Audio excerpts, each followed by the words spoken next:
Hey, welcome to the third part of developing Game of Drones. Last time I added mission completed screen, as well as whole progression and customization system. Today I'll be repairing a big problem I found out about and also adding loads of interesting stuff. Let's get into the video. When I exported my game to my phone to test it on the touchscreen, I found out that my game is very laggy. I've made a little investigation to discover the thing that causes the lags. First I tried changing some things about the way drones' propellers animate, but it didn't help much. Then I discovered that I used Gdevelop's built-in behavior that causes those lags. I'm talking about pathfinding behavior. I decided to remove it, but then my enemies stopped working. I had to choose between enemies and good performance. But had I? I started redesigning enemies so they don't use pathfinding behavior. I used raycasting instead, but let's just say it didn't work out very well. Then I decided to change my approach. I created turrets that rotate and shoot to every nearby player. I placed them across existing maps and tested it out, and it worked pretty well, and performance was still good. The only thing is, now that I don't have walking enemies, I have nothing to spawn when cameras spot player. That's why I decided to add small drones with very simple movement that will spawn near the entrance when player is noticed by the cameras. I also decided that those small drones won't shoot the player. And here we come to the next topic. Explosions. Every good game needs them. Just think about it. Exploding barrels, exploding tanks, exploding everything, explosions themselves. I got to work. I decided to use particle system to design the explosions, and also added two types of explosive items. Barrels and tanks.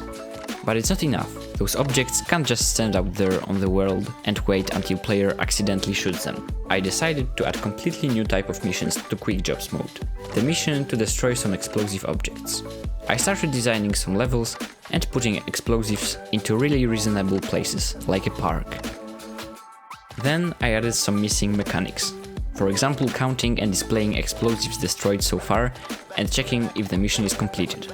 There is still one more thing missing in terms of explosions. They don't deal damage to the player. So I changed it, and now every explosion takes 150 HP points. Player's HP when he starts the game is 100, and when his resilience is fully upgraded, it's 230. Then I found out another missing feature, Game Over screen. I already have a screen that pops up when player completes a mission, but still have to design one for failing.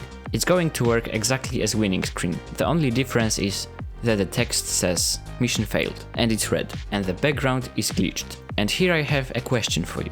Do you think the text should say mission failed or drone disconnected? Tell me in the comments. My game still needs more quick jobs and story missions. I designed some more quick jobs and jumped over to story.